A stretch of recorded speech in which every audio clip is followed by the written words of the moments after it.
selamat siang.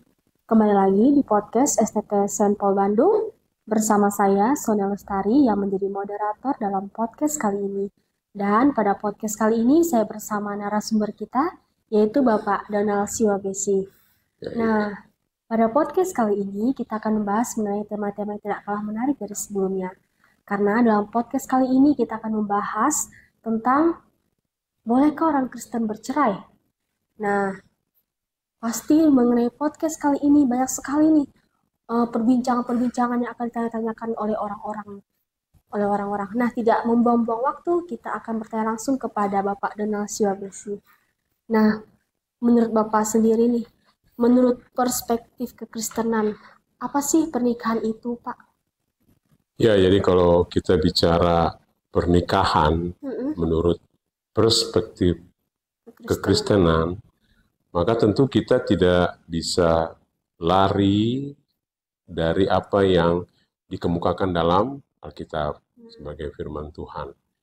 Apa sih pernikahan itu? Nah, kalau kita kembali kepada apa yang dikatakan oleh Alkitab, maka paling tidak kita menemukan dua hal tentang pernikahan itu. Dua hal ini adalah dasar, ya, sekaligus menjawab pertanyaan apa itu pernikahan. Nah, pernikahan itu yang pertama dari apa yang dikatakan Alkitab adalah sebuah lembaga yang adalah karya Allah, atau itu adalah sebuah karya dari Allah. Dengan kata lain, Allah yang membentuk, Allah yang menjadikan lembaga pernikahan itu. Nah, itu bisa kita lihat misalnya dikemukakan kepada kita dalam Kejadian pasalnya yang kedua, ayat yang ke-18 sampai dengan ayatnya yang ke-25. Dalam Kejadian 2 ayat 18 sampai dengan 25 itu, di situ dikemukakan kepada kita bagaimana karya Allah di dalam membuat sebuah lembaga yang dinamakan pernikahan itu. Nah, lembaga ini adalah karya Allah karena yang pertama kalau kita lihat di dalam Kejadian 2 ayat 18 sampai dengan 25 itu, karena lembaga ini dirancang oleh Allah. Nah, pada waktu Allah merancang pernikahan atau lembaga pernikahan ini, dalam Kejadian 2 ayat 18, mungkin Nia bisa baca Kejadian 2 ayat 18, supaya kita bisa dengar bagian firman Tuhan itu, Kejadian 2 ayat 18. Baik, akan saya bacakan, Pak. Kejadian 2 ayat 18. Ya. Tuhan Allah berfirman, "Tidak baik kalau manusia itu seorang diri saja. Aku akan menjadikan penolong baginya yang sepadan dengan dia." Nah, di situ Kejadian 2 ayat 18 jelas bagi kita bahwa pernikahan itu adalah dirancang oleh Allah. Jadi sebagai karya Allah, Allah yang merancang pernikahan itu. Dan sebagai karya Allah, pernikahan ini juga bisa dibilang sebagai karya Allah, karena Allah yang berinisiatif membawa perempuan kepada laki-laki. Nah, kalau kita lihat di dalam Kejadian pasal yang kedua ayat 22, bisa dibaca Kejadian 2 ayat 22. Baik, Pak. Kejadian 2 ayat 22. Dan dari rusuk yang diambil Tuhan Allah dari manusia itu, dibangunnyalah seorang perempuan, lalu dibawanya kepada manusia itu. Jadi di sini Allah yang pertama-tama, ya, kita lihat berperan sebagai seorang bapa yang pertama di dunia ini yang menghantar atau membawa anak perempuannya, istilahnya seperti itu, untuk masuk dalam sebuah pernikahan. Jadi ini di sini lihat Allah berkarya. Pernikahan ini adalah karya Allah karena ditunjukkan kepada kita dalam Kejadian 2 ayat 22 itu, Allah yang menghantar perempuan itu. Jadi Allah menciptakan Hawa atau perempuan itu, kemudian tidak menyembunyikannya dan membiarkan Adam mencari. Tapi yang luar biasa, Allah berkarya dengan cara membawa pengantin perempuan itu kepada pengantin laki. Lalu kemudian karya Allah itu ditunjukkan kepada kita juga karena Allah kemudian membuat pernikahan itu menjadi sebuah hal yang nyata. Ketika seorang laki-laki kemudian meninggalkan ayah dan ibunya dan menyatu dengan perempuan, ini lihat ya, bahwa pernikahan itu adalah sebuah hal yang nyata. Jadi Allah berkarya menjadikan pernikahan itu menjadi sebuah hal yang nyata. Dan yang keempat ya, dan ini sangat penting kalau kita perhatikan karena Allah berkarya di dalam lembaga pernikahan itu dengan membuat ya laki-laki dan perempuan menjadi satu daging. Coba nih baca di dalam Kejadian 2 ayat 22. Kejadian 2 ayat 22. Dan dari rusuk yang diambil Tuhan Allah dari manusia itu dibangunnyalah seorang perempuan, lalu dibawanya kepada manusia itu. Ayat 24. Ayat 24. Sebab itu seorang laki-laki akan meninggalkan ayahnya dan ibunya dan bersatu dengan istrinya, sehingga keduanya menjadi satu daging. Sehingga keduanya menjadi satu daging. Di dalam kekristenan ini sebuah lembaga yang unik, yaitu lembaga pernikahan. Karena Allah menjadikan laki-laki dan perempuan itu menjadi satu daging. Ya. Dan ini, ya, 4 hal ini ya, itu menjadi bukti dari Kejadian 2 ayat 18 sampai dengan 25 bahwa lembaga pernikahan itu menurut Alkitab adalah karya Allah, buatan tangan Allah. Ya. Jadi kalau Allah yang menciptakan, Allah yang membuat itu, siapa yang kemudian berani bermain-main untuk merusak karya Allah itu. Nah yang kedua yang juga membuat pernikahan ini kita lihat apa artinya menurut Alkitab. Kalau yang pertama tadi adalah karya Allah, yang kedua ya ini bicara tentang tujuan dari pernikahan itu. Jadi kan Allah berkarya menjadikan pernikahan. Tentu karya Allah itu ada tujuannya. Ya, Allah melakukan sesuatu itu bukan tanpa tujuan, betul ya? Selalu punya tujuan. Nah, karya Allah ini tujuannya untuk apa? Atau pernikahan ini tujuannya untuk apa? Pernikahan ini tujuannya, kalau kita lihat ya, itu adalah untuk kemuliaan Allah. Ya, untuk kemuliaan Allah. Jadi pernikahan ini Allah jadikan ya bukan saja menjadi ruang, menjadi tempat untuk laki-laki dan perempuan itu ya menyalurkan rasa cinta mereka, bukan saja menjadi ruang bagi laki-laki dan perempuan yang menikah itu untuk kemudian menghadirkan keturunan. Tapi yang paling penting itu pernikahan ini bertujuan supaya melalui pernikahan itu orang melihat kemuliaan Allah. Nah, coba dia baca Kejadian 2 ayat 24. Ini kita mau lihat bagaimana hubungan antara pernikahan dengan tujuannya yang memuliakan Allah. Baik, Kejadian 2 ayat 24. Sebab itu seorang laki-laki akan meninggalkan ayahnya dan ibunya dan satu dengan istrinya, sehingga keduanya menjadi satu daging. Ya, keduanya menjadi satu daging. Nah, kalau pernyataan Kejadian 2 ayat 24 ini kita hubungkan dengan apa yang Paulus katakan dalam Efesus pasal yang kelima. Coba nih, Efesus pasal yang kelima, ayat 31. Coba nih baca ayat 31 dulu. Baik Pak, Efesus 5 ayat 31. Sebab itu laki-laki akan meninggalkan ayahnya dan ibunya dan bersatu dengan istrinya, sehingga keduanya itu menjadi satu daging. Dalam Efesus pasal 5 ayat 31 ini Paulus mengutip atau Paulus menggunakan tadi Kejadian 2 ayat 24. Dan yang menariknya, setelah ayat 31 itu, Paulus membuat tafsiran di ayatnya yang ke-32. Coba Pak Nia baca ayat 32 Efesus pasal 5. Efesus 5 ayat 32. Rahasia ini benar, tetapi yang aku maksudkan ialah hubungan Kristus dan jemaat. Jadi, apa yang dikemukakan dalam Kejadian 2 ayat 24 itu manusia laki-laki dan perempuan menjadi satu daging, itu tujuannya. Kita lihat di Efesus pasal 5 ayat 32. Itu kan ada sebuah hal yang misteri yang Allah lakukan, menyatukan daging laki-laki dan perempuan. Ini hal yang misteri. Tapi hal yang misteri itu Paulus kemukakan, rupanya tujuan Allah melakukan hal yang misteri itu untuk apa? Untuk menunjukkan ya bagaimana komitmen perjanjian Kristus dengan gereja.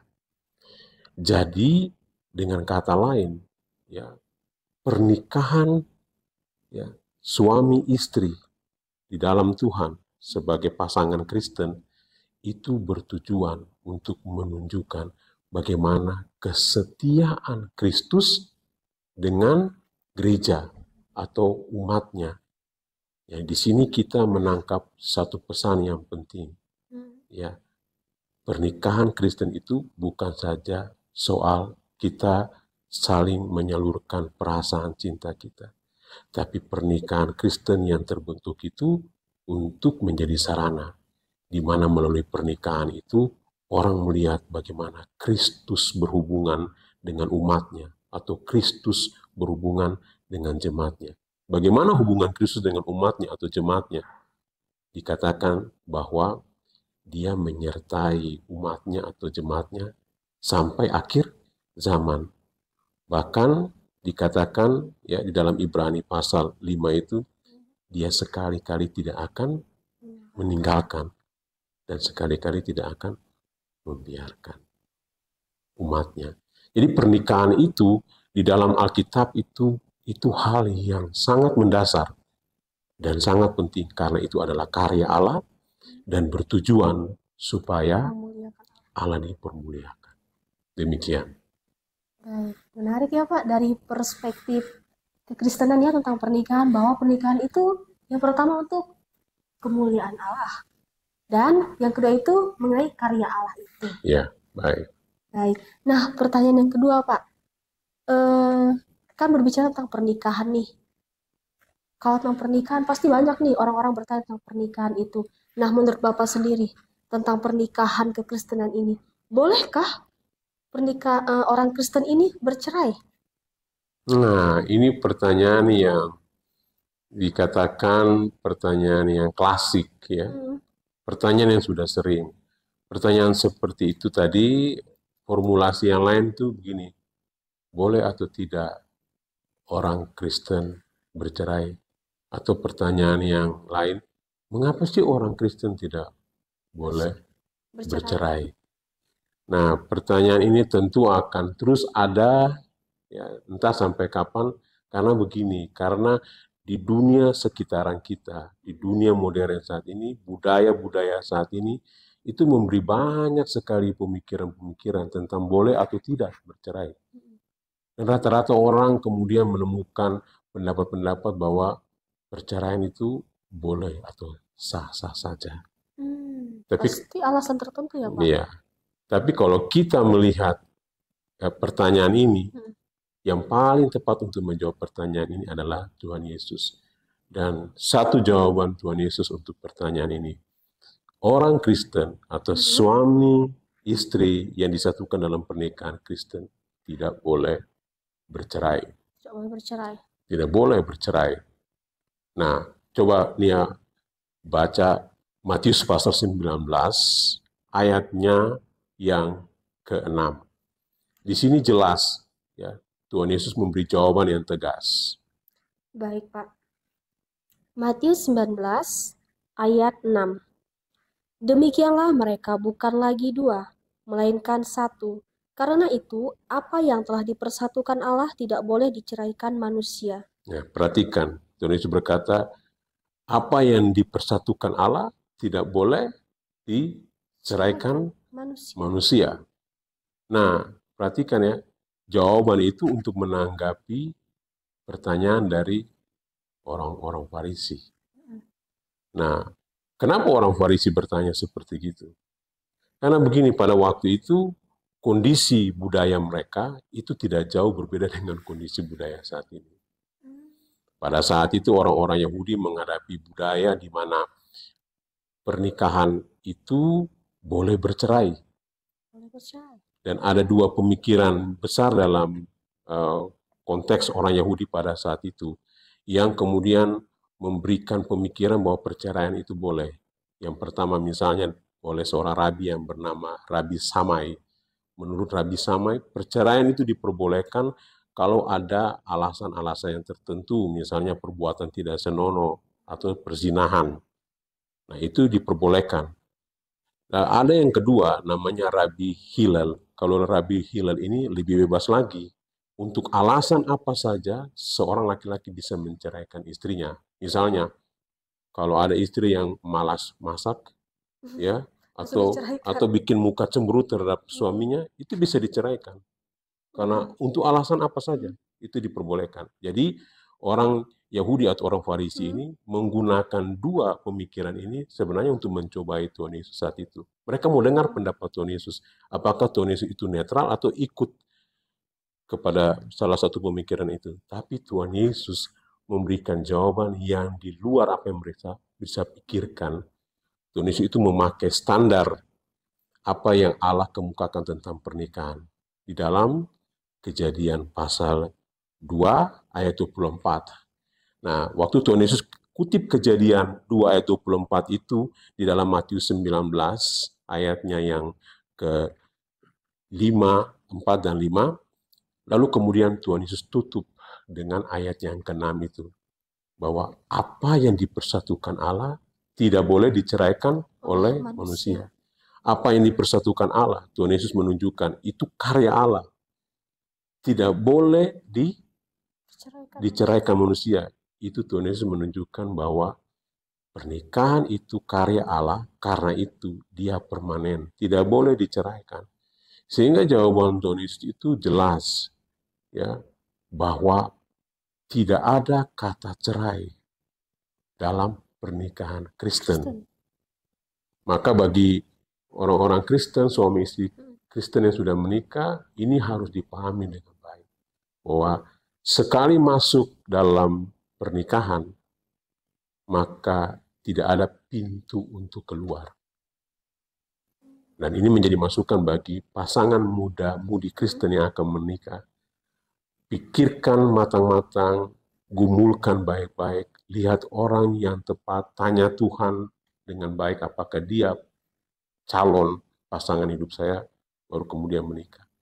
Sebab kalau salah memilih, Anda masuk dalam pernikahan, pernikahan itu tidak ada kata cerai di dalam pernikahan Kristen.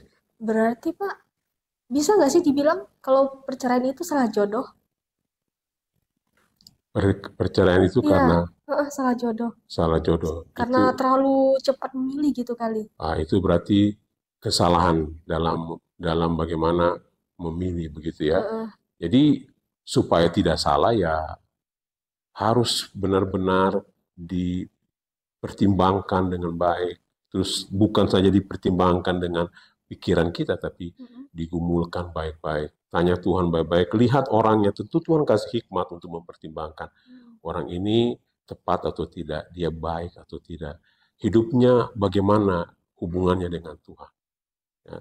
Kemudian kita menilai dan memastikan kalau itu benar-benar dirasa atau dinilai baik sesuai dengan apa yang sudah kita doakan, maka Anda dipersilakan untuk masuk dalam pernikahan. Baik. Berarti Pak, kalau dalam pernikahan itu sebelum kita menikah ya, mengambil keputusan untuk menikah, berarti kita harus punya dasar terlebih dahulu ya Pak? Ya, punya dasar. Dasar itu tentu ya kita selain punya pengetahuan ya, kita harus membekali diri dengan misalnya pengetahuan, tetapi dasar yang paling penting itu juga misalnya dasar secara rohani. Bagaimana pengenalan kita tentang apa yang menjadi kehendak Tuhan, apa yang kemudian Tuhan inginkan bagi kita kelak dalam sebuah pernikahan. Ya, saya kira gitu. Nah, kebanyakan kan sekarang kan Pak, kalau orang mau menikah ya, mereka pada konseling pranikah. Mungkin sudah menikah itu konseling pernikahan. Berarti hal itu sangat penting ya, harus dilakukan terlebih dahulu ya Pak. Itu termasuk bagian. Ya, jadi setelah misalnya dua pasangan muda-mudi yang akan menikah, merasa mereka siap untuk masuk ke dalam jenjang pernikahan, maka mereka harus lewati masa konseling pranikah. Ya, itu untuk mempersiapkan mereka lebih lanjut, supaya mereka masuk dalam sebuah pernikahan dengan pemahaman yang lebih lengkap, lebih baik lagi. Begitu. Oke, baik. Terima kasih, Pak. Nah, kan di dalam pernikahan ini ya Pak, kadang walaupun ya kita udah dari dasarnya, kadang awalnya kita sudah sebelum menikah, seperti biasa mengikuti konseling pranikah, tapi kadang kita tidak tahu ya namanya rumah tangga kan kita tidak tahu akan banyak sekali permasalahan yang akan dialami, mungkin seperti KDRT, Ya. seperti itu. Nah, menurut Bapak sendiri bagaimana nih kalau misalkan dalam pernikahan itu ada KDRT, bolehkah hubungan itu bercerai atau bagaimana seharusnya? Kita kembali kepada apa yang kita bicarakan sebelumnya tentang dasar dan tujuan dari pernikahan itu ya. Nah, dasar dari pernikahan tadi kan kita sudah lihat bahwa itu karya Allah. Bahwa Allah kemudian yang menjadikan lembaga pernikahan itu buatan tangan Allah. Dan kemudian itu memiliki tujuan untuk menggambarkan relasi yang indah antara Allah dengan umatnya, dalam hal ini antara Kristus dengan umatnya. Nah, kalau kita lihat relasi Kristus dengan umatnya, bukankah Kristus tidak pernah ya sebagai mempelai laki-laki meninggalkan ya mempelai perempuan atau pasangannya, dalam hal ini jemaat sebagai pasangannya yang dikasihinya. Walaupun misalnya kita sebagai jemaat, sebagai orang percaya, seringkali mengecewakan, seringkali berlaku yang tidak benar, hidup di dalam dosa. Ya, ada waktu di mana Tuhan mungkin menghukum kita atau menegur kita dengan cara menghukum kita, tapi kasih Tuhan itu tidak pernah lepas, atau Tuhan tidak pernah membuang dan menceraikan atau meninggalkan kita. Nah, gambaran bagaimana Tuhan berhubungan dengan gerejanya, dengan jemaatnya, dengan umatnya, karena itu adalah tujuan dari pernikahan, maka seperti itulah pernikahan Kristen. Mungkin ada banyak tantangan, ada banyak kesulitan, seperti yang khusus tadi, ada kekerasan dalam rumah tangga, tetapi kekerasan dalam rumah tangga itu tidak kemudian menjadi alasan untuk mengambil langkah bercerai. Nah, pertanyaannya, tapi bagaimana terjadi kekerasan dalam rumah tangga? Iya, apakah harus bertahan, Pak? Nah, jadi begini, tentu dalam pengalaman yang real seringkali kekerasan itu banyak terjadi pada kaum perempuan atau istri-istri yang mengalami tindak kekerasan. Maka begini, kalau misalnya kekerasan itu mengarah kepada sesuatu yang fatal, misalnya kemudian bisa terjadi kehilangan nyawa, maka sebagai seorang istri yang takut akan Tuhan, mungkin dia mencari bantuan dengan masukan dari hamba Tuhan atau orang yang berfungsi sebagai konselor sebuah pernikahan, katakanlah hamba Tuhan. Tapi kalau misalnya langkah yang lain, kalau kekerasan dalam rumah tangga itu semakin membuat jiwa seorang istri ini terancam, maka bisa saja dia mengambil langkah untuk sementara berpisah atau meninggalkan dulu suaminya, mengambil waktu dalam rangka mengambil waktu untuk mengamankan diri, menenangkan diri, dan terus menggumuli dan berupaya untuk kembali memperbaiki hubungan pernikahan itu dengan suaminya. Jadi dengan kata lain, harus ada upaya langkah-langkah untuk memperbaiki pernikahan itu. Tapi bukan dengan cara mengambil langkah untuk bercerai. Karena gini, di dalam pernikahan Kristen itu, hubungan suami istri itu di atasnya ada Tuhan yang kemudian berelasi dengan mereka. Jadi seorang suami, seorang istri yang takut akan Tuhan ketika menghadapi pergumulan dalam masalah dalam keluarganya, termasuk masalah kekerasan, dia harus melibatkan Tuhan dan memohon pertolongan Tuhan di samping memikirkan dan mengambil langkah-langkah yang sesuai dengan kehendak Tuhan. Jadi tidak boleh sampai mengambil langkah bercerai, tetapi mengambil langkah untuk berupaya menyelesaikan masalah dalam pernikahan itu. Berarti harus mengambil jalan keluar dulu ya Pak, jangan langsung keputusan untuk bercerai ya Pak, karena kan pernikahan itu sudah disatukan sama Tuhan. Betul. Baik, berarti yang bisa disimpulkan dalam tema pada kali ini bahwa pernikahan kekristenan itu ternyata yang pertama yang harus kita ingat rencana karya dari Allah itu. Yang kedua itu adanya pernikahan karena ada tujuan dari Allah itu untuk memuliakan Allah itu, untuk kemuliaan Allah. Nah, baik buat mungkin teman-teman yang ingin bertanya-tanya tentang pernikahan kekristenan ini, bolehkah bercerai? Mungkin teman-teman di sini yang ingin berbagi kepada teman-teman yang lain, boleh bagikan linknya kepada teman-teman yang lain supaya tema kali ini bisa menjadi berkat untuk sesama kita yang ada di sini, bahkan untuk yang lain yang sedang mengalami pergumulan mengenai pernikahan kekristenan ini. Baik, terima kasih Pak Donald yang telah menjadi narasumber kita pada hari ini. Terima kasih, dan kita akan menutup podcast kita pada kali ini. Tidak lupa untuk kepada yang tetap setia menonton podcast kita pada kali ini, kami mengucapkan terima kasih. Tidak lupa untuk selalu like, komen, dan subscribe podcast kita. Sampai jumpa. Tuhan berkati.